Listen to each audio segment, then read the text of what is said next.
अब एक और ब्रेकिंग की ओर रुख करते हुए नन्नापुरवा के मतदाताओं ने किया मतदान का बहिष्कार किया। बड़ी खबर, नन्नापुरवा के मतदाताओं ने मतदान का बहिष्कार किया। उन्नाव में सोमवार सुबह 7 बजे से मतदान जारी है, जहां पहले 2 घंटे यानी कि 9 बजे तक 11.85% मतदान किए गए। बांगरमऊ में बाढ़ की समस्या को लेकर ग्राम कटरी गदनपुर आहार के बूथ संख्या 304 नन्नापुरवा के मतदाताओं ने मतदान का बहिष्कार किया है। केवल 3 मत डाले गए। तहसीलदार साक्षी राय ने मौके पर पहुंचकर मतदाताओं को समझाने का प्रयास किया। मतदाता मत का प्रयोग करने से इंकार कर रहे हैं। वही हसनगंज के 12 गांव के ग्रामीणों ने पक्का डामरीकरण मार्ग निर्माण सहित 3 मांगों को लेकर बहिष्कार किया। अधिकारी ग्रामीणों को समझाने में जुटे हुए। ये बड़ी खबर आपको बता रहे हैं कि उन्नाव में सोमवार सुबह 7 बजे से मतदान जारी है। तमाम जानकारी के लिए उन्नाव से हमारे संवाददाता जुड़ रहे हैं शुभम अवस्थी। शुभम अवस्थी, क्या तस्वीरें हैं उन्नाव में मतदान को लेकर के? शुभम, आपको हमारी आवाज आ रही है? हाँ रत्ना, आ रही है जी। उन्नाव में अब तक 10 बज चुके हैं और कितने प्रतिशत मतदान किए गए हैं? 11.89% मतदान अभी तक उन्नाव में हो चुका है। जी। रत्ना, आपको बता दूं कि उन्नाव सबसे हॉट सीट मानी जाती है। भाजपा की बात की जाए तो भाजपा के प्रत्याशी डॉक्टर साक्षी महाराज तीसरी बार मैदान में हैं। कहीं न कहीं उन्नाव की लोकसभा सीट काफी ज्यादा चर्चा में रहती है। इस सीट में 24 लाख से अधिक मतदाता हैं। 3 लाख से अधिक इस बार फर्स्ट टाइम वोटर हैं। रत्ना, आपको बता दूं कहीं न कहीं उन्नाव की सीट लोकसभा सीट में काफी ज्यादा उत्तर प्रदेश के लिए महत्व रखती है। और आंकड़ों की बात कर ली जाए तो 2014 से भारतीय जनता पार्टी के पक्ष में है उन्नाव की जनता और उन्नाव की लोकसभा सीट। लेकिन इस बार क्या होने वाला है ये तो आने वाला वक्त ही बताएगा रत्ना। फिलहाल मुकाबला तगड़ा देखा जा रहा है। पोलिंग बूथ पर सुबह से ही भारी संख्या में मतदान डालने के लिए लोग अपने नजदीकी पोलिंग बूथ पर जा रहे हैं, लगातार अपने मत का प्रयोग कर रहे हैं। रत्ना जी शुभम, और जिस तरीके से उन्नाव में आपने बताया कि इस बार कांटे की टक्कर देखने को मिल रही है। भाजपा से साक्षी महाराज को उतारा गया है, वहीं सपा से अन्नू टंडन प्रत्याशी हैं और बसपा ने अशोक पांडे को उतारा है मैदान में। तो क्या लगता है, क्या समीकरण होने वाला है और जनता इस बार किसको जिताने के मूड में दिखाई दे रही है? शुभम। रत्ना, मैं आपको बता दूं कि उन्नाव में सबसे अधिक मतदाता लोधी मतदाता है। उसके बाद 30% मतदाता यहाँ पर एसटी मतदाता है। कहीं न कहीं लोकसभा की उन्नाव सीट काफी ज्यादा बहुमूल्य भारतीय जनता पार्टी के लिए इसलिए है क्योंकि यह सीट 8 बार लगातार कांग्रेस के पक्ष में रही। 5 बार लगातार भारतीय जनता पार्टी के प्रत्याशी यहाँ जीत रहे हैं। लेकिन इस बार यहाँ का मुकाबला त्रिकोणीय देखा जा रहा है। रत्ना, मैं आपको बता दूं कि अशोक पांडे बसपा से लड़ रहे हैं। इंडिया अलायंस गठबंधन से अन्नू टंडन प्रत्याशी मैदान में है। वहीं भारतीय जनता पार्टी से डॉक्टर साक्षी महाराज नजर है मैदान में है। साक्षी महाराज की बात करें तो साक्षी महाराज का समर्थन करने के लिए सूबे के मुखिया कई बार पहुंचे हैं उन्नाव, और वहां पहुंच के उन्होंने उनके समर्थन में जनसभा को संबोधित किया, रैलियां की हैं। तो कहीं ना कहीं ये जो टक्कर है वो एक तरफा भी देखा जा सकता है, क्योंकि सूबे के मुखिया कई बार खुद समर्थन देने के लिए पहुंचे हैं और उन्होंने खुद जनसभा को संबोधित किया है साक्षी महाराज के लिए। सोनाली, मैं आपको बता दूं कि प्रदेश की मुखिया योगी आदित्यनाथ 3 बार साक्षी महाराज के समर्थन में लगातार रैलियां की। साक्षी महाराज की बात की जाए, भारतीय जनता पार्टी का बड़ा चेहरा है। 2019 के चुनाव में साक्षी महाराज ने 4 लाख से अधिक मतों से जीत दर्ज की थी।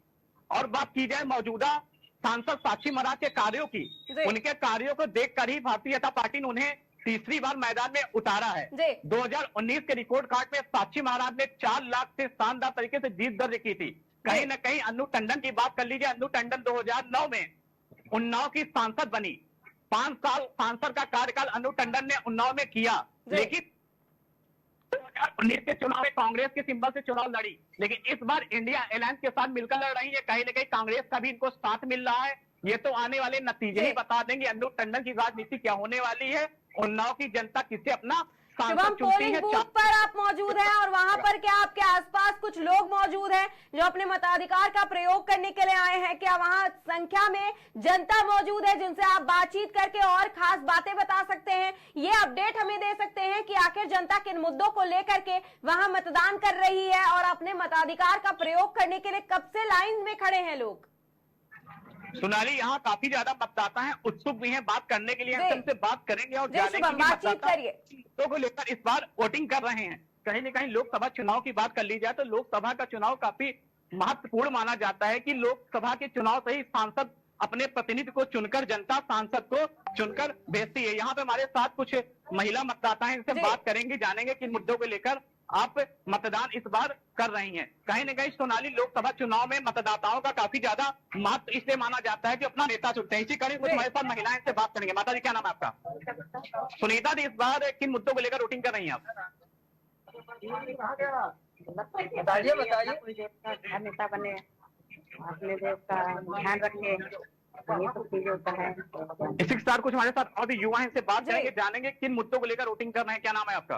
अंकित पांडे। पांडे जी, इस बार लोकसभा चुनाव किन मुद्दों को लेकर आप वोटिंग कर रहे हैं? विकास एक मुद्दा है यहाँ पर, क्योंकि शुक्लागंज में काफी टाइम से विकास नहीं हुआ है और जैसे कि हमारा एक मेन कंसर्न रहा है, जो गंगा पुल है, एकमात्र गंगा पुल है जिसपे आए दिन जाम लगता है। तो हम सभी चाहते हैं, मतलब यहाँ की जितनी भी आवाम है ये चाहती है कि एक गंगा पुल और बन जाए, जिससे जो भी जनता है उसको आराम मिले और आए दिन जो जाम लगता है उससे निजात मिले। और जो एक हमारा पुराना ओवरब्रिज है जो बंद कर दिया गया, तो हम सभी चाहते हैं कि अगर उसको खोल दिया जाए या किन कारणों से उसकी मरम्मत हो सकती है, जो भी चीजें हो सकती हैं उच्च लेवल से उसको ओके कराया जाए, ताकि हम लोगों को आए दिन, जैसे कि हम लोग ड्यूटी के लिए निकलते हैं तो हम लोग को प्रॉब्लम्स होती हैं।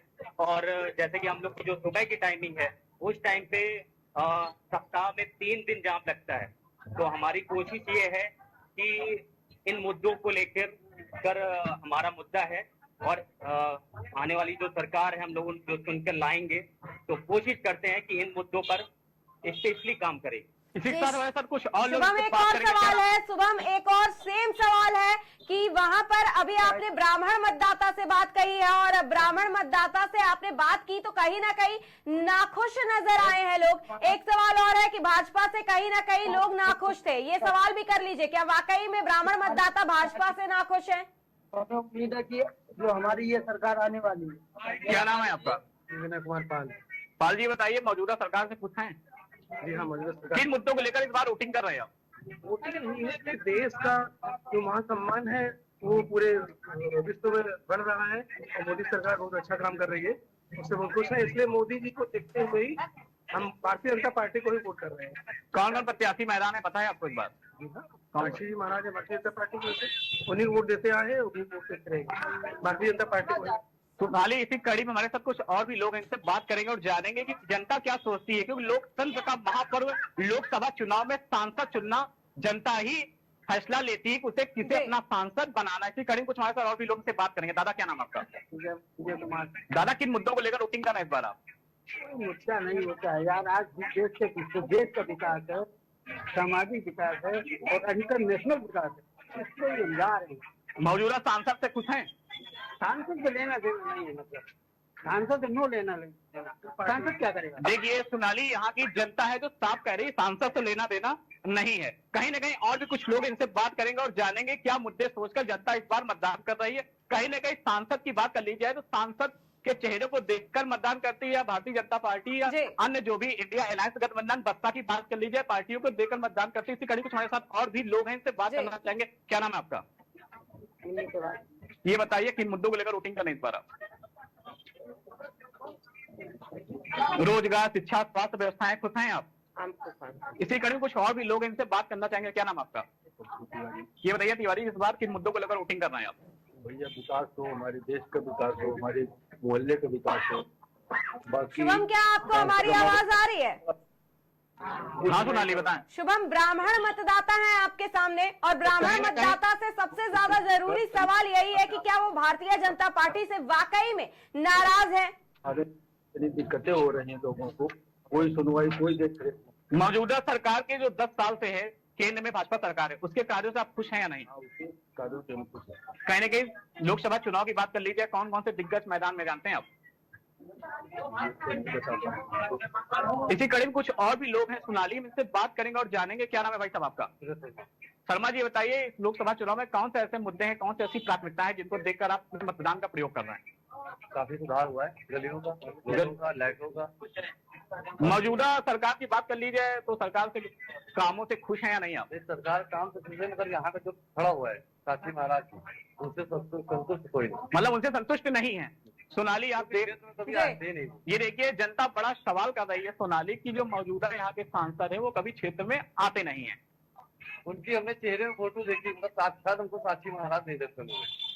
तो शुभम, ये तमाम अपडेट देने के लिए आपका बहुत बहुत धन्यवाद। एक बार फिर से पैनल पर आपको जोड़ेंगे, लेकिन उससे पहले नजर डालते हैं उन्नाव सीट पर जो समीकरण चल रहा है, उन्नाव सीट पर जो उलट फेर चल रहा है और अभी तक कितने फीसदी मतदान हो चुका है उस पर।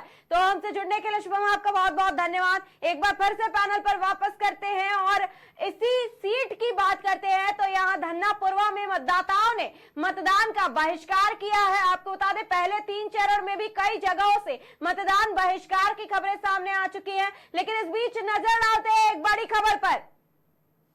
जी हाँ, तो ये आपने उन्नाव की तस्वीरें देखी और जहां धनवापुरा के मतदाताओं ने बहिष्कार किया है। आपको बता दें कि साक्षी महाराज के कामों को लेकर के कुछ जनता खुश तो है, लेकिन वही कुछ जनता जो है वो नाखुश भी है। पुल को लेकर के, सड़कों को लेकर के कई कार्य ऐसे हैं जो नहीं किए गए।